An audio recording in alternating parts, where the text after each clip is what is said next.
within 10 years of the passage that maybe all 9 UC campuses will have more than 50% Asian, at which time there will be clamor at a door for affirmative action program for different type of people. And, but of course, that would be wrong to try to impose quota on the people. So it's hard to predict at this moment. And also, by the way, I did have a chance to talk about the SCA5, as it's written, has a lot of problems, and maybe we can get into those problems as we proceed. Sure, we'll have more time for that. Thank you, Professor Wang. Senator Huff, would you? Can I start? I was going to rotate between, yeah.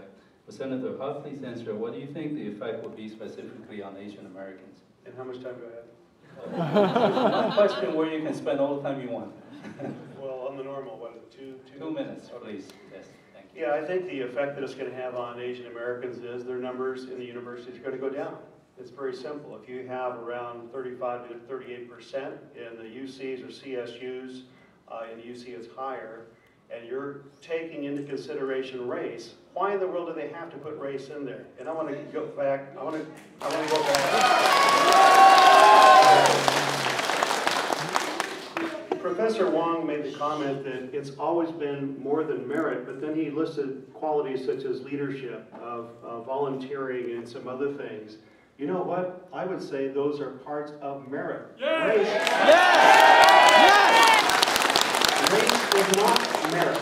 Race is very specific. It's either like, you're in Silicon Valley here, it's either a 1 or a 0, right? You either are or you aren't another race. Why do they have to?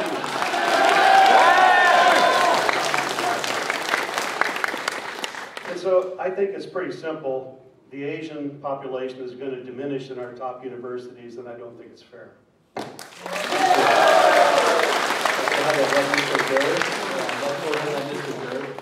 Along with the next one, since we'll rotate between the two.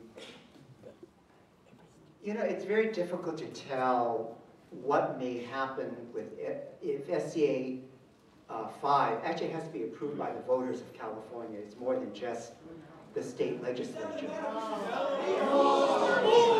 Please be quiet. So, be respectful. So it's very difficult to tell, but I have every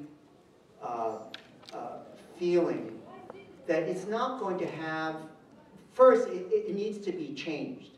SCA5 needs to be amended so that it reflects its true intent, and that is to do broad recruitment and outreach of all eligible high school graduates that qualify for UC. I think that is the intent of the bill, and it's not reflected in the current version, and I would be the first, and hopefully others, to work with Senator Hernandez to effect that change.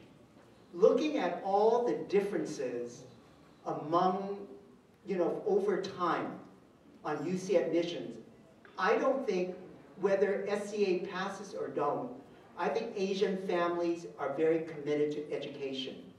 And Asian families have shown that they will do whatever is necessary to make their children eligible for UC admission and CSU or private. I'm very confident of that because several years ago, about 5 years ago, we raised questions about the change in freshman admission policy for the fall 2012 class. And we were very concerned about it. We raised concerns, and I think families have responded in kind, have made sure that Asian enrollment admission has maintained at a very high level in spite of the changes. And I feel very confident that Asian Americans can overcome this kind of diversity. Or challenges. What I'm really worried about is that as the Asian population grows, especially with Vietnamese, Cambodians, Laotians, and others who may not be as privileged as other community groups, or Asians who are poor, like myself, when I was going through high school, and I did not have high SAT scores.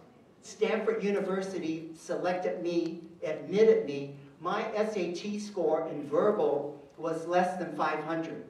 It was purely on so-called merit and grades, I should not have been selected. Thank you. On the other hand, Henry.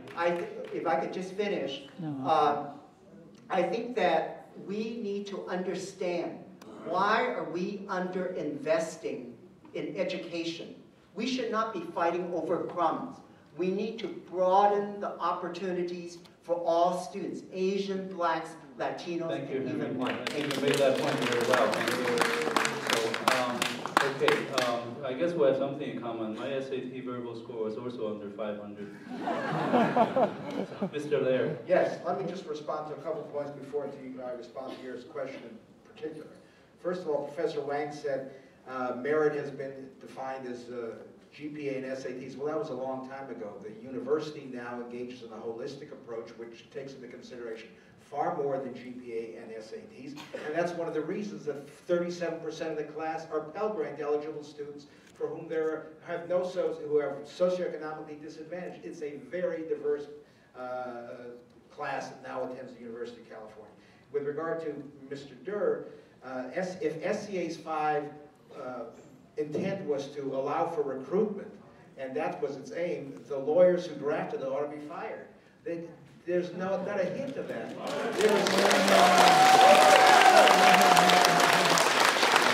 The language is clearly and unambiguously about removing the bar on discrimination from Prop 209. And there is nothing on God's green earth that prevents the University of California today from outreach to all kinds of disadvantaged communities. In fact, the University of California probably leads, the New York Times 6 months ago had an article, leads the entire country in its effort. It spends about $80 million a year on recruitment of disadvantaged kids in communities throughout California in mentoring programs starting at the earliest age. So that they needed a constitutional amendment to be able to do what they've been doing for the past 20 years, it defies logic. As to the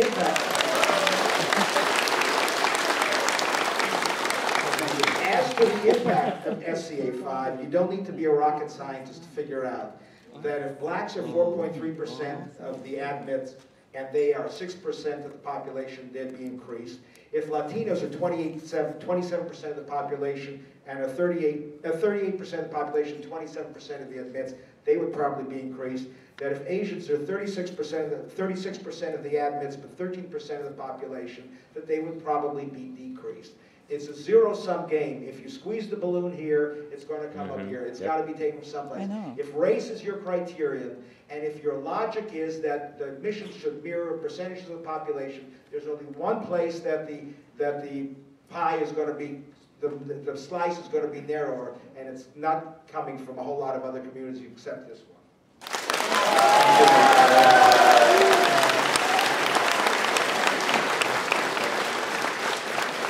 Panelists have expanded upon the question, so I think we're going to skip the third question I have prepared and go on to the fourth. For those opposed to the bill, can you give us the number 1 and 2 reasons why you take this position? You pretty much have stated some of that, but maybe make it more clear. And also, and are there amendments you believe that can be added that will make this bill more palatable to you and to the constituents, Mr. Lehrer? Yeah, I don't think the bill is amendable. Its language is just disaster.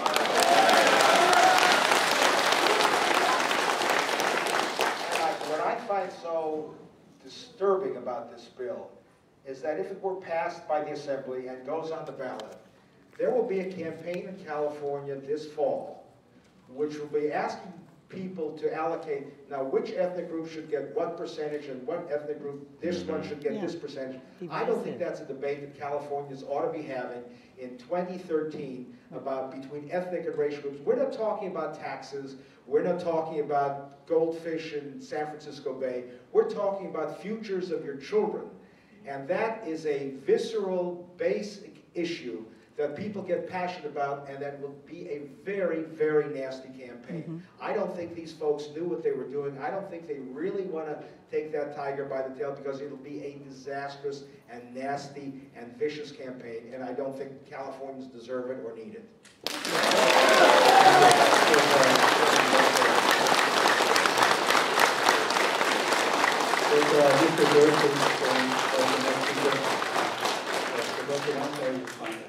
I think it's wrong to assume that if bill passes, that there will be, the effort on the part of the university will be to reach racial parity based on population. University will never agree to that because you Please be quiet. Because UC sees itself as competitive with Stanford, Harvard, Princeton, Yale. They will never at any moment compromise their academic reputation. How do we know? Okay. Let's let Professor Wang speak, please. Okay. I think the reason why we are having this problem today is that UC has not been keeping up in terms of its growth with the pace of the population growth. In 1960s, when UC built 4 new campuses to make it 9 campuses altogether, it was projecting into a future of growth. And so the California state economy needed more UC graduates. Now, if you at that time, the population of California is only 15 million. If you fast forward to today, population of California is now 38 million. Have we increased comparable number of UC campuses? No. And that's why, I think it's getting harder and harder to get into UC. And on top of that, as Henry mentioned, we're using out-of-state students and foreign students to raise, treating them as cash cow, to raise more money, and thereby displacing a lot of California taxpayers, and I don't, that's wrong. So if you ask me, what can we do in terms of amending the SCA5, there's plenty of room for amendment. Number one, I think, since there's so much concern about racial quota, I would say that we should make it very explicit that under no circumstance will we condone racial quota. Number two, I think we should set it the limit. Please. We used to, you see, in my campus, used to limit the number of out-of-state students to less than 10% and foreign students less than 4%. I think that we ought to go back to that kind of limit. No, it's and perhaps 20%. something along that language could be put into the amendment to allow more California residents to send their children to the UC system. Thank you, Professor Wang. Senator Huff? Open your eyes, see who is Please. So first of all, there's a lot of talk about how to amend this. It can't be amended, folks. Right now, this bill talks about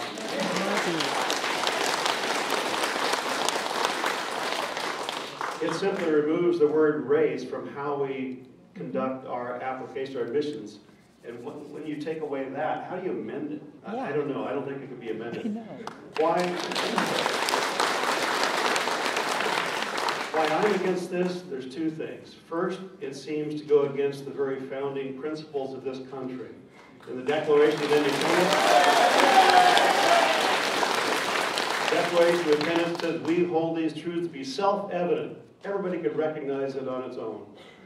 We should hold these truths to be self-evident. All men are created equal, that they're endowed by their Creator with certain inalienable rights, that among these are life, liberty, and the pursuit of happiness. And I would argue that education is a part of that pursuit of happiness that you have for yourself and for your children. That's a right. We were founded on this. There's a lot of talk here that's merging public universities and private. We've talked about Stanford, we've talked about Harvard, Yale. I can't do anything about them, but as a state legislator, I can do something about our policies for our public universities here that you and I pay taxes for.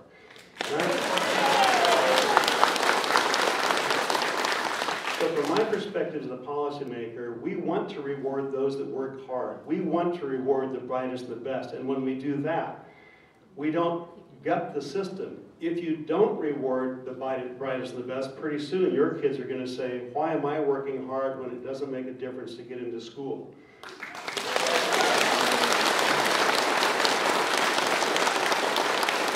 Apple Computer did not become the #1 business in the world by hiring dummies. They didn't. And we could go on, but I think it strikes at the heart of what we want to do to encourage the best and the brightest. California competes globally, not just with other states. Thank you.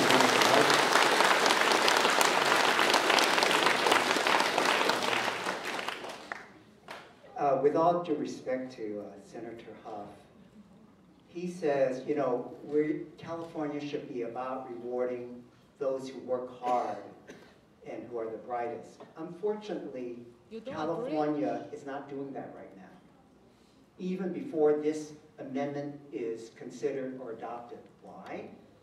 When my 3 children went through the UC system, they were part of the top 12.5% that were guaranteed admission to UC if they met the A through G requirement, took the test, and got the GPA.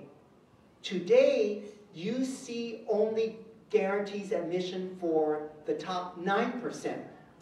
That's less than the master plan. So I say to our politicians, I say to other policymakers, why are we lowering the guarantee for all the high school students who are working hard? Why? Because they refuse to raise more revenues to support UC and open up opportunities for all those students, white, black, Asian, and Hispanic, who have taken the A through G courses and have gotten the requisite GPA. It's appalling. So we are giving a false claim to maybe some of your students and all other students across California. When I was at the Department of Ed, we said we want our high school students to take more rigorous courses. We want them to pass the high school exam. The data is there. Every racial group has had more students meet these challenges. But they are now seeing less opportunity at UC because our politicians refuse to put the revenues into UC. Thank you. And we need Thank you. more revenue. Thank you, Mr. Don't try to. Okay, just a matter of... Please, if you cannot control yourself, please excuse you from the hall. There's a protest outside. You can join the crowd there and vent all you want. Good. I must say that to be respectful of our panelists, you can imagine for Professor Wang and Mr. Dept to come here, to knowing that they will likely face a hostile crowd, takes a lot of courage. So if you please give them a and actually, Senator Huff has asked for this extra time that he has earned earlier to respond to this question. Thank you. Actually, I think it is apples and oranges. If there was a promise made in the 60s that we would offer the top 12% or so, and it's down now to 9.5, it still begs the question, how are we going to determine who the 9.5 has? Right. How do you do it? And so that is going to negatively impact those that are overrepresented now, and that's the Asian community, if you're deciding by race. When it comes to us not funding higher education enough, let's be very clear about that. The fastest growing segment in the state budget has been higher education. We don't control the UC, the University of California. And so when their costs rise rampantly, and we make a lot of noise about, we sometimes think they're paying some people too much. When they give tenure to universities and they have no accountability, or they give tenure to professors, and then they have no accountability to rein them in or whatever, they just keep paying them. We have a very robust UC system. I love that system. I think it produces a lot of good things. But the state doesn't have a whole lot of control, and it is the single largest growing factor in the state budget. So they pass it on to the students. It used to pay a lot more of that education. Now we're subsidizing somewhere around 40 or 50% of it. And to answer that other question about the foreign students, yeah, they started bringing foreign students in more because they pay 100%, not just half, like we do for everybody else that's here. And it also gave us a more diverse student body population. But don't forget, Prop 30 was passed, and I'm normally not partisan in something like this, but the governor and other Democrats said, if you pass Prop 30, and many of you in this room did, that money will go to education. We've done the minimum guarantee under Prop 98 of about 40% going to education. The rest went to pay off debt. The rest went to grow government. They went to salaries for the bureaucrats in Sacramento. It didn't go to education. So there was money right there that should have gone to the students that voted for Prop 30 in the first place. There's never enough money, but we can do a lot better with what we have. I see a lot of questions coming my way, which is great. Everybody's interested in this subject, but of course there are too many questions to ask. But I will include some of these in the questions I have prepared, as well as kind of collate some of them into one single question. So if your question is not asked specifically, please excuse there's not enough time, or it may have been asked in other questions. So the next question, which is part of mine and part of many audiences' question, is the legal challenge to this, since there has been multiple legal cases regarding affirmative action over the last 40 years or so, and there has been challenges to Proposition 209. There will be no doubt challenges to this particular proposition as well, should it pass. Can we have an opinion from someone here, or everybody here? What do you think is going to happen once it goes to the court? Let's start with the lawyer, Mr. Lehrer. I prefer to think that it doesn't pass, it doesn't become law. I'm not sure how the courts would interpret it. Prop 209 has been litigated in several instances, and in each case it was found to be constitutional. I'm not sure that a law, in fact, some of the legal precedent which suggests you can't go from non-discrimination to discrimination might in fact undercut the viability of SCA5, because you're going from non-discrimination to saying you can allow discrimination. So I'm not sure how it would go. You can't predict. I much prefer to think that it doesn't become law, doesn't become passed by the citizens of California. We don't face that issue. So Mr. Lehrer, some other attorney on the panel? Yeah, there is no question in my mind that if SCA5 were approved by the voters of California, and then the UC system were to impose quotas, I would be first in line to file a lawsuit with everybody else. Too late. I'm against quotas. In fact, there's one point I want to raise. There, right now, even under the current version of this bill, which needs to be improved and is flawed, there is no word in here that states quota that's used by Senator